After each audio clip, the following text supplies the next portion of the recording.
नमस्कार, मैं हूं श्वेता झा और आप देख रहे हैं आज तक 2 बजे के बुलेटिन में। सबसे पहले आपको दिखाते हैं काबुल की ताजा तस्वीरें, जहां पर रॉकेट हमले के बाद अफरा तफरी मची हुई है। ये देखिए, आपको हम तस्वीरें दिखा रहे हैं काबुल की, जहां पर आज रॉकेट हमला हुआ है। अमेरिका 31 अगस्त की डेडलाइन से पहले अफगानिस्तान से अपना बोरिया बिस्तर समेट लेना चाहता है, लेकिन जाने से पहले आतंकी हमले में शहीद जवानों की शहादत का बदला भी लेना चाहता है। इस बीच काबुल के हामिद करजई इंटरनेशनल एयरपोर्ट को निशाना बनाकर कई रॉकेट हमले किए गए हैं। हालांकि इन सभी रॉकेट हमलों को एक तरह से नाकाम कर दिया है, क्योंकि अमेरिका ने ऐसे अपने सिस्टम वहां पर लगा रखे हैं कि जिससे ये सारे रॉकेट हमले जो है वो नाकाम हो गए हैं। आपको बता दें, बड़ी खबर आज सामने आई है। काबुल में जो एयरपोर्ट पर धमाका हुआ था, जिसके बाद अमेरिका ने नांगरहार में वहां पर बॉम्बिंग की थी, जिसमें कि हेडक्वार्टर आईएस के हेडक्वार्टर को नेस्तनाबूद कर दिया गया था। उसके बाद फिर से एक बार आईएस ने इस तरह से रॉकेट हमले करने की कोशिश की और काबुल एयरपोर्ट को निशाना बनाने की कोशिश की, लेकिन काबुल एयरपोर्ट को वो निशाना नहीं बना पाया।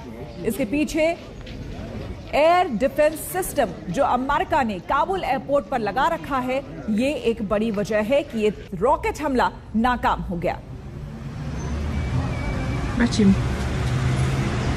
31 तारीख डेडलाइन है और उस डेडलाइन से पहले अमेरिका चाह रहा है कि अपने नागरिकों को तो वो निकालेंगे, लेकिन उससे पहले इस तरह की किसी भी हमले को नाकाम कर दे। रुक करेंगे अगली खबर का। उत्तराखंड में बादल फटने से मची तबाही की तस्वीरें। धारचूला में बादल फटने के बाद चारों तरफ तबाही दिख रही है। जुम्मा गांव में 7 घर मलबे में समा गए हैं और 3 लोगों की मौत हो गई है। आशंका है कि मलबे में कुछ और लोग दबे हो सकते हैं। बादल फटने से धारचूला की कॉलोनी तपोवन में पानी तेजी से भरता जा रहा है और आशंका यह भी है कि कई इलाके उसकी चपेट में आ सकते हैं। तो आपको हम बता दें कि ये बादल फटने की वजह से, ये देखिए, आई तबाही के बाद की तस्वीरें हैं। देखिए किस तरह से घर के अंदर से मलबा निकल रहा है, पूरे घर में पानी घुस गया है, लोगों का रहना मुहाल हो गया है। देखिए किस तरह से घर के अंदर से, देखिए दरवाजे के अंदर से किस तरह से मलबा आपको निकलता हुआ नजर आएगा। पिथौरागढ़ की तस्वीरें दिखा रहे हैं। उत्तराखंड में लगातार बारिश हो रही है और इस बारिश की वजह से देखिए पुल करीब करीब बहते पानी में समा गया है। लगातार पानी का तेज बहाव लोगों को परेशानी में डाल रहा है। यहां पर जनजीवन पूरी तरह से अस्त व्यस्त हो गया है। दिलीप सिंह राठौर हमारे संवाददाता हमारे साथ जुड़ चुके हैं।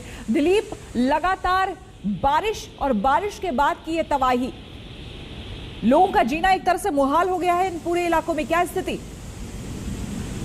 श्वेता, देखिए, स्थिति बहुत अच्छी तो नहीं कही जा सकती, क्योंकि जिस तरीके से लगातार बादल फट रहे हैं और आप एक नई घटना जो पिथौरागढ़ में देखने को मिली है, धारचूला, जो कि नेपाल बॉर्डर से लगता हुआ हमारा क्षेत्र है, और जुम्मा विलेज में जिस तरीके से क्लाउड बर्स्ट हुआ है, हालांकि क्लाउड बर्स्ट नेपाल क्षेत्र में हुआ है, लेकिन उससे भारी तबाही उत्तराखंड के धारचूला क्षेत्र में भी हुई है। अभी तक 3 लोग के मरने की सूचना प्राप्त हुई है, जो आधिकारिक तौर पर बताया गया है। इसके अलावा 7 लोग मलबे में दबे हैं, लेकिन प्रशासन का साफ तौर पर यह भी कहना है कि और भी लोग इस मलबे में दबे हो सकते हैं।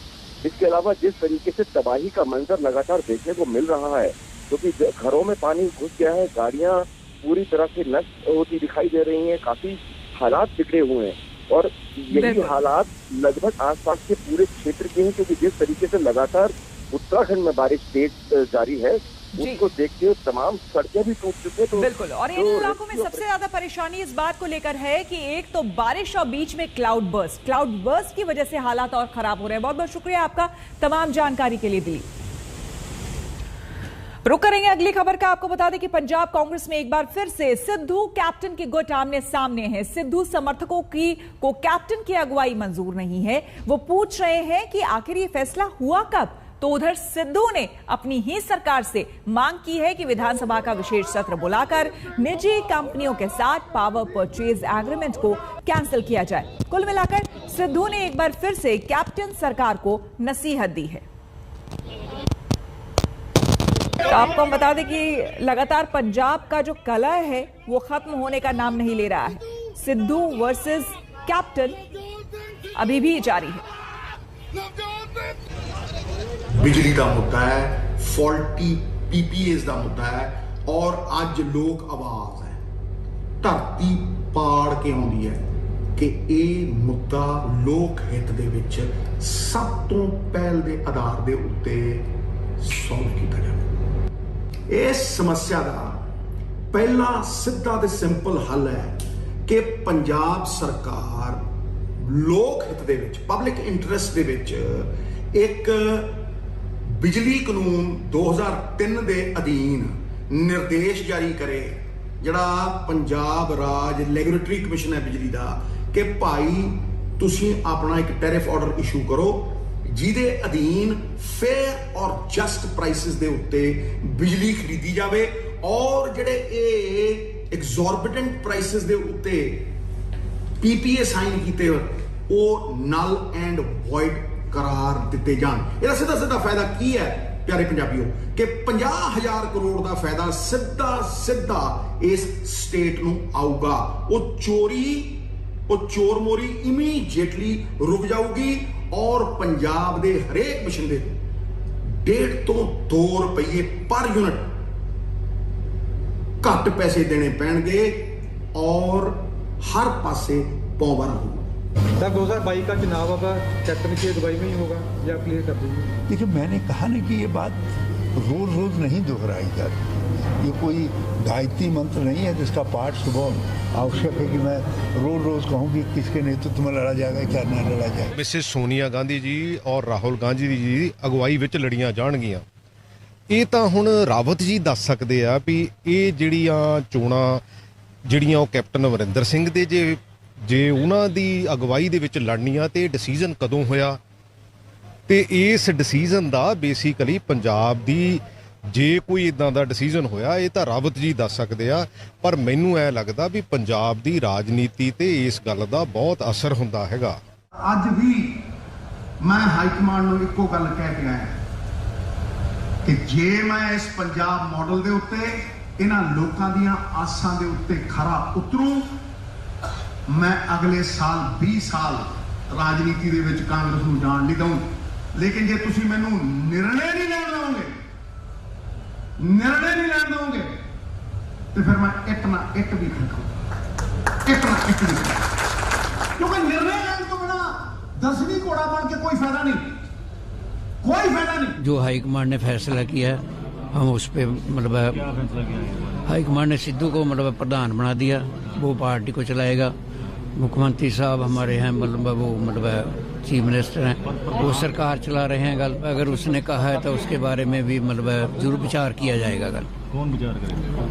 हाईकमान करेगी। गल आपसे भी तो सारे जो हाईकमान हमारे से पूछेगा हम उसका जवाब देंगे। मंजीत सहगल हमारे संवाददाता हमारे साथ जुड़ गए हैं। मंजीत, पंजाब में तो अलग ही तमाशा वहां पर चल रहा है, ये समझ में नहीं आ रहा है कि ये दोनों, चाहे वो कैप्टन हो या सिद्धू हो, ये कांग्रेस के लिए वहां पर लड़ेंगे आने वाले चुनाव में, ये तो अपने अपने लिए लड़ रहे हैं अकेले अकेले। देखिए श्वेता, नवजोत सिंह सिद्धू का जो खेमा है वो कैप्टन अमरिंदर सिंह की सरदारी को स्वीकार करने के लिए तैयार नहीं है। यही कारण है कि जैसे ही हरीश रावत ने कहा कि साल 2022 के चुनाव कैप्टन अमरिंदर सिंह के नेतृत्व में ही लड़े जाएंगे, सिद्धू खेमा हमलावर हो गया। और प्रगट सिंह जो नवजोत सिंह सिद्धू के काफी करीबी हैं और हाल ही में जिनको पंजाब कांग्रेस का जनरल सेक्रेटरी बनाया गया है, उन्होंने सीधे लहजे में यह कह दिया कि हरीश रावत को कहां से अथॉरिटी मिल गई कि वो इस तरह की घोषणा कर दे, क्योंकि अभी भी खड़गे पैनल ने जो अपनी रिपोर्ट सोनिया गांधी को सौंपी थी उसमें साफ कहा गया था कि साल 2022 के पंजाब चुनाव सोनिया गांधी और राहुल गांधी के नेतृत्व में ही लड़े जाएंगे। वहीं कैप्टन अमरिंदर सिंह खेमा भी चुप नहीं बैठने वाला है। नवजोत सिंह सिद्धू का वीरवार रात को जो बयान आया था ईंट से ईंट बजाने का, अभी वो भी पार्टी हाईकमान के ध्यान में लाया गया है और कैप्टन अमरिंदर सिंह के ही एक करीबी मंत्री राणा गुरमीत सोढ़ी ने मीडिया को जानकारी दी है कि ये पार्टी के संज्ञान में है, उनके बयान की जांच की जा रही है। वहीं हरीश रावत ने भी अब यू टर्न ले लिया है, कह रहे हैं कि दोनों नेता पंजाब के लिए जरूरी है। लेकिन सवाल यही है कि ये दोनों नेता अगर आपस में उलझे रहे, लड़ते झगड़ते रहे, तो उसका फायदा विपक्षी पार्टियों को हो सकता है। श्वेता, बिल्कुल, बहुत बहुत शुक्रिया आपका मंजीत तमाम जानकारी के लिए। इधर आपको बता दें कि करनाल में लाठीचार्ज के बाद किसान नेताओं ने सरकार के खिलाफ आंदोलन तेज करने की चेतावनी दी है। इसी दौरान हरियाणा के नूंह में आयोजित किसान महापंचायत में किसान नेता दर्शन पाल ने भड़काऊ बयान दिया। दर्शन पाल ने कहा कि आने वाले समय में दिल्ली का गला दबाना होगा, दिल्ली को चारों ओर से घेरना होगा, दिल्ली की सांस बंद करनी होगी। वहीं भारतीय किसान यूनियन के नेता राकेश टिकैत ने कहा है कि अगर आप हमें खालिस्तानी कहेंगे तो हम आपको सरकारी तालिबानी कहेंगे। इस बीच करनाल के एसडीएम ने लाठीचार्ज के लिए माफी मांग ली है।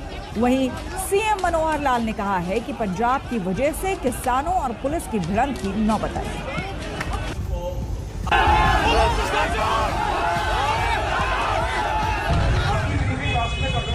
सिंपल है, जो भी हो यहाँ से इससे कोई नहीं जाएगा वहाँ। इसी तरह का स्पष्ट कर देता हूँ, सर छोड़ देता हूँ। कहाँ से सर? मैं ड्यूटी मैजिस्ट्रेट और लिखित में बता रहा हूँ। कितने लट मारना? कोई डाउट? मारोगे?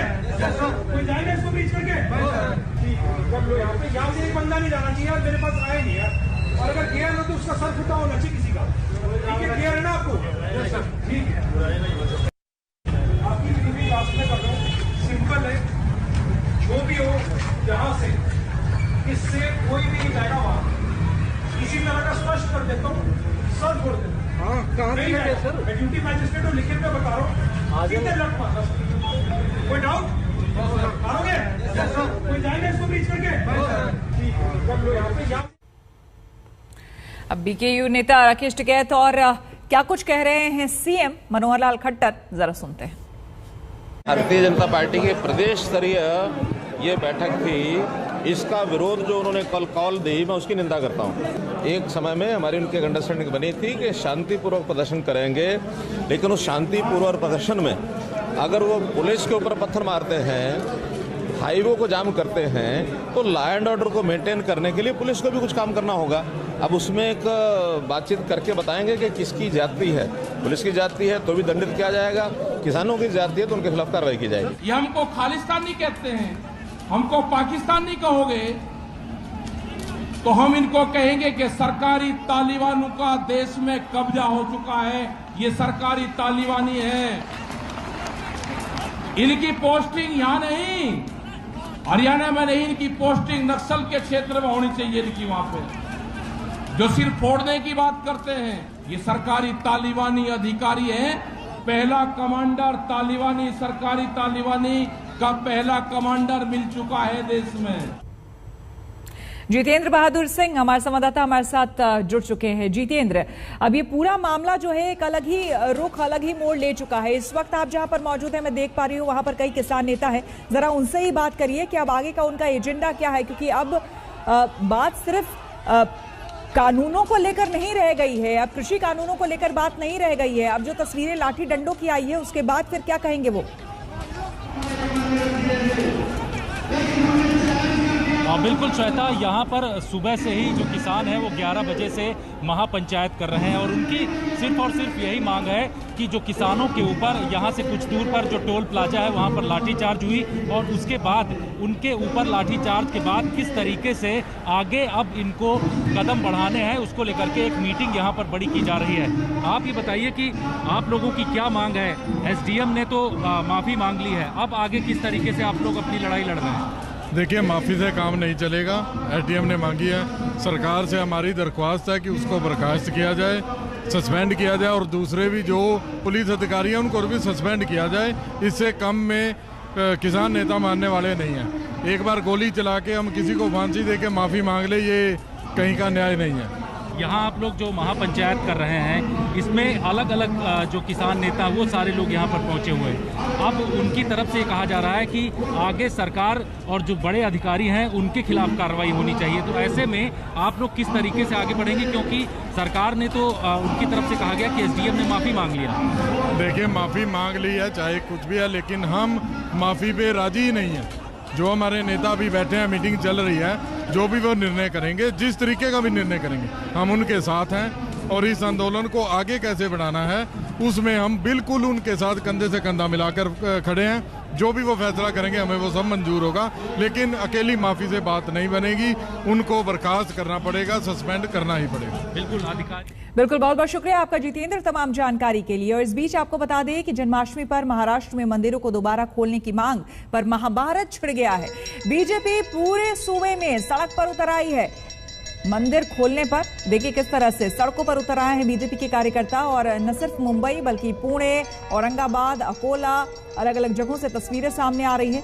इनका कहना है कि महाराष्ट्र सरकार जब रेस्टोरेंट खोल सकती है, जब शराब की दुकानें खोल सकती है, बाकी जगह खोल सकती हैं, तो फिर मंदिर क्यों नहीं। मुंबई में बीजेपी नेता सुधीर मुनगंटीवार अपने लाओ लश्कर के साथ मंदिर की तरफ बढ़े ही थे कि रास्ते में पुलिस ने उन्हें रोक दिया। वहीं पुणे और औरंगाबाद में भी बीजेपी नेताओं ने मंदिरों को खुलवाने की कोशिश की। कई मंदिरों में जबरन बीजेपी कार्यकर्ताओं ने घुसकर पूजा अर्चना की।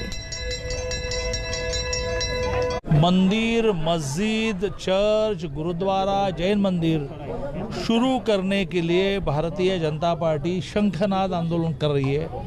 इस गवर्नमेंट को सुनाई नहीं देता, दिखाई नहीं देता, पूरे राज्यों को खड्डे में डालने वाले हैं, लोगों की भावनाओं का अनादर करने वाले हैं, इसलिए शंखनाद का आंदोलन चला। हमने तो मांग की थी कि मंदिर, मस्जिद, गुरुद्वारा, चर्च, बौद्ध विहार ये आप शुरू करो, सावधानी हो।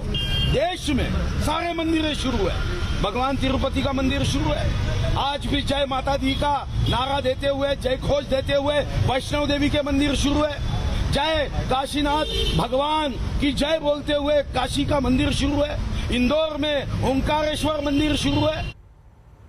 हम रुकेंगे यहाँ पर एक छोटे से ब्रेक के लिए, बने रहे हमारे साथ, देखते रहिए आज तक। और आपको बता दें कि सब ठीक ठाक रहा तो देश में बुलेट ट्रेन दौड़ने का प्लान बन रहा है। जी हां, लेकिन बुलेट ट्रेन चले ना चले, जो रेलगाड़ी चल रही है वही चलती रहे, ये गनीमत है। मध्य प्रदेश के हरदा से एक तस्वीर सामने आई है, धक्का मार भारतीय रेल के दर्शन कीजिए जरा। देखिए किस तरह से इसे धक्का मारा जा रहा है। दरअसल टावर वैगन का इंजन इस कदर खराब हो गया कि पटरी पर जाम लग गया।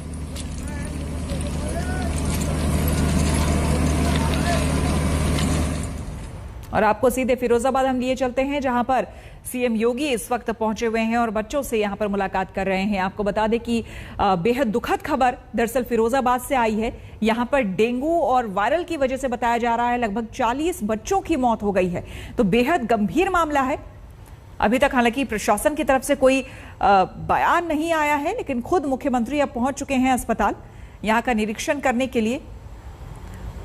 वहां अलग अलग बेड पर जाकर आप खुद देख सकते हैं कि मुख्यमंत्री बात कर रहे हैं, बच्चों से हालचाल जान रहे हैं, उनके परिवार वालों से हालचाल जान रहे हैं। एकाएक ये खबर धीरे धीरे इतनी बड़ी बन गई कि देखते ही देखते फिरोजाबाद से 40 बच्चों की मौत की खबर सामने आई, जो अपने आप में बेहद दुखद है।